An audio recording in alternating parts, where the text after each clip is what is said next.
Hello. Well, I've got the watering done. Well, I've done the hand watering and I've got the soaker hoses on. So let's sit down and do my Monday reads, which for me is a part of my weekend. Um, and since I never get it done on Sunday, which is the first part of my weekend, and this is the second part, let's get it done now, um, where I can chat about chat about the week and chat about what I've been reading. Actually, I'll start off this week by just talking about a significant video on BookTube, which is Juan at Plagued by Visions, a channel I've mentioned before, where Juan is an incredibly erudite, um, funny, quirky guy. He's interested in like a lot of kind of horror, dark fiction, but also just kind of will do deep dives into different areas of literature, LGBTQ,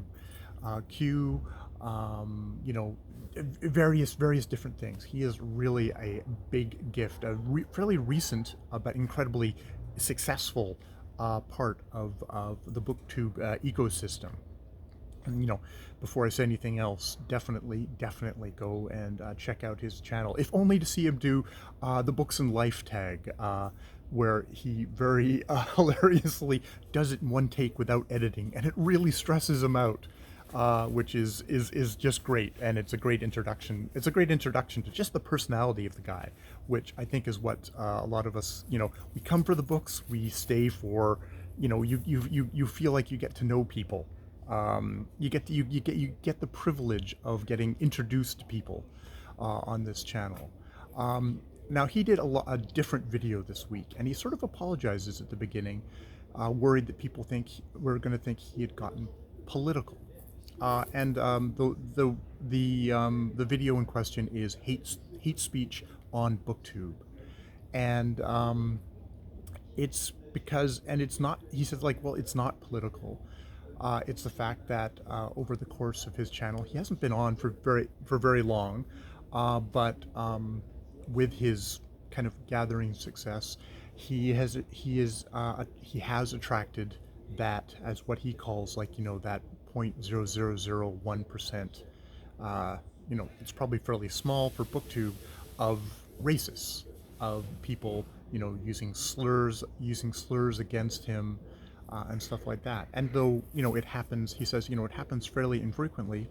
Um, it's something that he says, it ruins his day when he gets comments like that, and it bothered him enough that he felt like he wanted to have a talk about it. He wanted to just discuss it, and you know he I think the really wonderful thing about Juan is, I mean, he is so well spoken and is able to kind of bring forth really complex, interesting ideas. Is that he's also actually, he's like great communicators, is able to kind of open himself up. Um, and I really appreciated him opening up about this and talking about how this made him felt, you know, and especially as the the white guy who's like, oh, BookTube is wonderful. There's no racism on here. It's like, how would I know? I have not, actually, I have not made that statement. I have not made that statement. I intellectually know that, yes, like, whenever there's a gathering of people, there's always going to be shitty people, and a lot of people who look like me can carry a lot of racist, hurtful things, and feel the need to clue in people that they've decided to focus their hatred, their stupidity on. They want to clue in those people, make sure that they know exactly just how shitty they should feel about themselves. Um, but I found it really valuable for him to, like, say, hey, you know what, this happened to me, as a person of color, that this happened to me, and it really makes me feel shitty. And he says, like, I'm not going to stop booktubing. He definitely gets, he got advice from, other friends, people of color, who are like, yeah, it's the internet. And I mean, he knows, like, he's somebody who's, I've lived on the internet. He's a, to me, a relatively young guy. He's lived on the internet. He's been exposed to plenty of racism on the internet because there's stuffed full of white assholes who decide that they want to spew their hate. Um, but and a lot of them say, like, well, don't give them the power, don't talk about it, just shrug it off and fuck them and keep on going. And I mean, there's part of me that's like, yeah, fuck them. um, but I also really appreciate that it was a really valuable video to me, and I think one worth highlighting, that he decided to stop and say, no, I am going to talk about this. um, People might think I'm being political, but no, this is very personal. This is, someone said stuff to me based on my ethnicity, on the color of my skin, on where I live. Uh, and that was hurtful. That was meant to hurt me. That was meant to shut me up.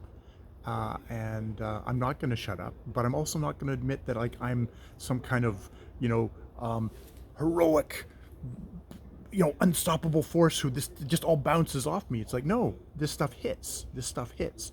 Um, you know, so I encourage you to go over and watch the video, because he is soft spoken, super intelligent, um, and just a fun guy to watch his videos. So I mean, he has far surpassed me, and he will continue to far surpass me, both on a kind of what he brings to his channel, and just you know his reach. But if you haven't had the chance to check him out, do check him out, and not just this video, but yeah, his books, and the books and life tag. And just his many videos. He does like messed up stuff. He finds interest in the darkness. He finds light in the darkness, which sometimes some of the books that he reads on that channel, it's like, I've got no interest in. But he also brings an illumination there of, like, yeah, no, this is, I can see you. There's a great validity to what he reads. Actually, it was, and I mean, he's got some. He brings really interesting ideas. In the course of this video, he holds up a book called "Inventing Human Rights" by Lynn Hunt, which posits that kind of the start of stuff like the novel and stuff like that, considered like empathy machines, was kind of coinciding in there with the kind of the concepts of human rights. Yeah, so not only was, it was really good to hear what his experience of the internet is and how it makes him feel, but he also gave me a book recommendation in the video. So a true booktuber. So with that said, let me pass on to my own attempts at bridging the gap of myself and the rest of humanity this week. We'll start off with, I finished 2 books this week. I last week I talked about how I DNF'd a couple of books, which I won't mention here, just to not rip the Band-Aid off too soon, of books that I alternatively failed to read, or succeed in realizing that they were not the books for me at this time. But I went on and said, okay, I'm going to pick up some new books. First, I finished my ebook, which is Just North of Nowhere by Lawrence Santoro, a 2007 novel. It's sort of a collection of stories all centered around this fictional town of Bluffington. And Lawrence Santoro was a great audiobook reader. He has passed away since publishing this novel. And he says in the afterwards that a part of this was he would write little stories, kind of all based in this town, just to kind of have something to read at, like, public events and things like that of his own. But I found the book really fascinating, as this just kind of mosaic amalgamation of all these different characters. There's not a giant driving through line, but each story would grab hold, I found, as I went along, would grab hold with the particular character of that story, a lot of them, like a really good hit rate. And stuff like that, because of course the problem with a story like this would be like, oh, I loved this one character, but then we went on to 15 other characters I didn't give a crap about. It's like, no, this is one of these books where the town troll Bunch is an interesting character. There's Rattler Ken, this old septuagenarian who gains his sight back late in his life. There's Leslie Fritz, a young girl wants to be a witch. Christina, a witch. There's a lot of kind of Cthulhu kind of Lovecraftian horror in this novel.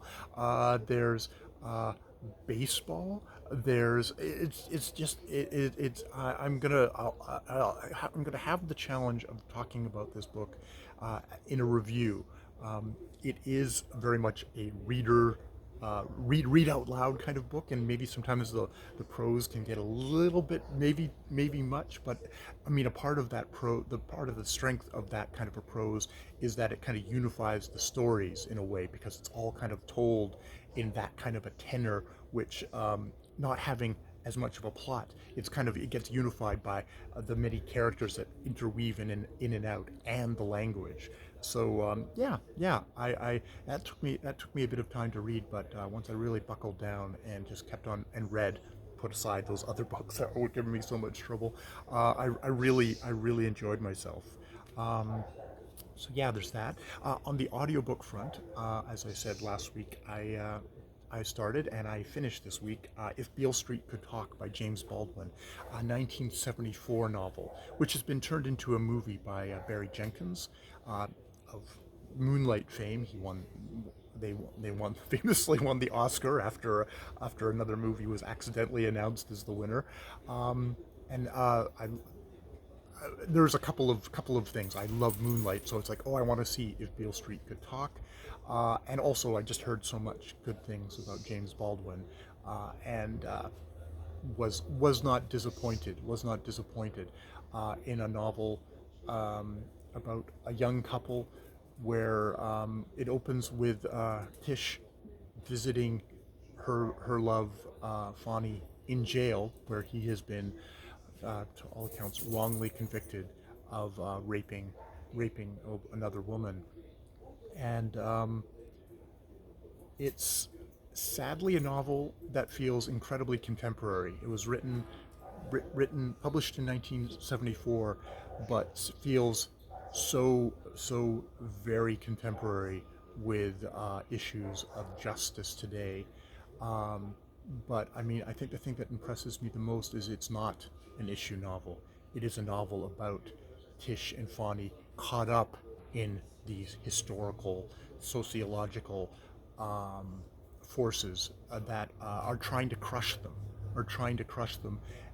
and that they are making through.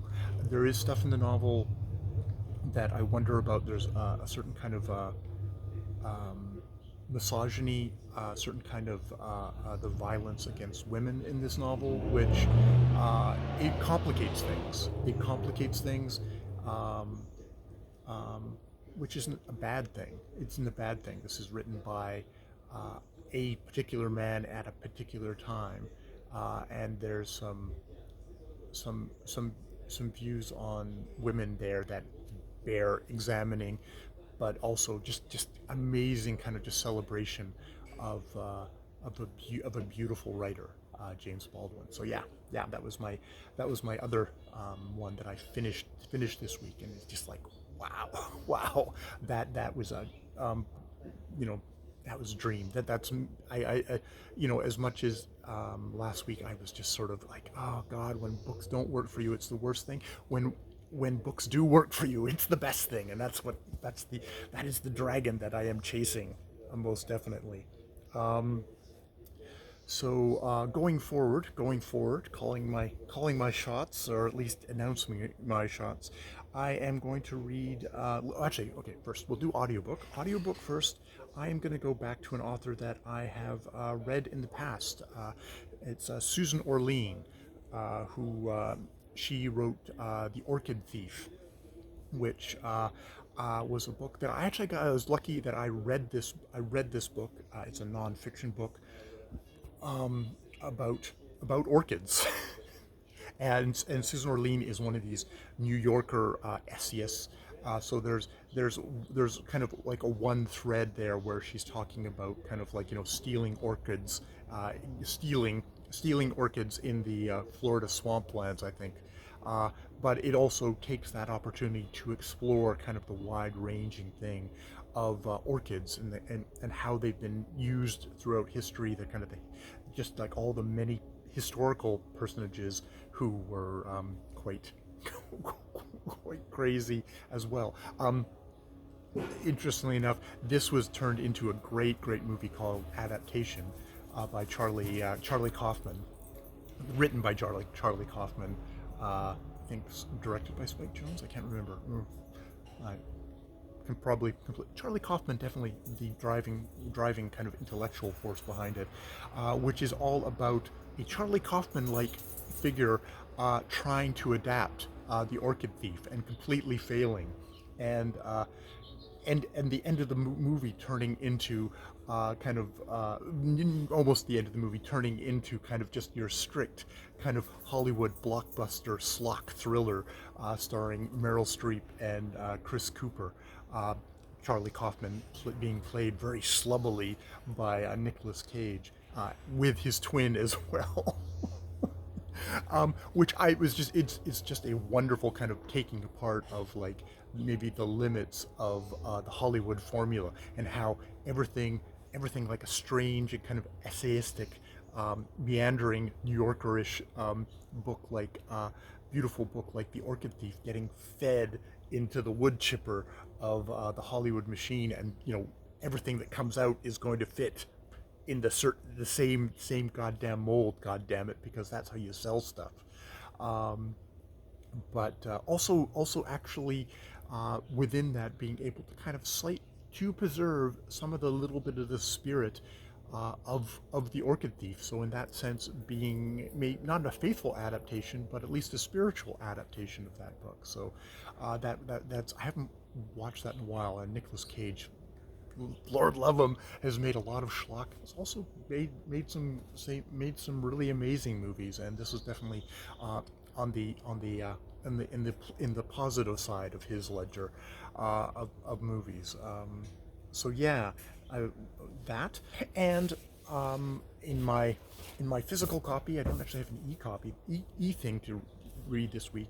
I'm going to start my book haul book from just a couple of days ago, The Mermaid of Black Conch by Monique Roffey. Monique Roffey, see, I'm holding up her book and saying her name, which I've already discussed, but is set on in a Caribbean village where a mermaid ends up, and it's not Daryl Hannah. So it's going to be a lot more interesting. It's the Costa Book of the Year 2020. And Shira's very excited for me to read it, and oh boy. So yeah, that is what I'm reading this week. Coming up this week for me will be doing the BookTube spin, where over on Rick MacDonald's channel, he's been doing for now. This will be the third time. He gets you to select 20 books that you've been meaning to get to off your shelves, and Lord God, I've got way more than 20 books I've been meaning to get to for years and years off my shelves. You assign a number from 1 to 20 of those books, and then he spins his electronic wheel, and you pick, and whatever it happens to hit, well, the wheel has spoken, and that is the book that you will read for this iteration is for July, August, and September, because he accidentally did the spin early. But even Rick is human, I suppose. So yeah, and so he actually did that like about 4 weeks ago, but I've like just been saving it up to watch that video. So I'm gonna watch that video in the upcoming week, and that'll pick whatever book, one of my books off of Great Mount Unread. That it's just a great little it's a great little spin of the wheel. There's something about it that just has totally appealed to me. I've done Rick's Wheel. When I've been bored, I've just gotten a 20-sided dice and I've rolled the dice to see which book would come up, and that's been a fun process, even if maybe I end up DNFing the book in question. But hey, that still, it gets me to actually kind of commit and do stuff. All right. The dogs are thinking that I've been doing this for way too long and that I should stop. God damn it, why can't you make shorter videos, Jay? They're very upset about me going 20 minutes long, so I'm going to leave it there. I hope you have a good week of reading, and more videos later.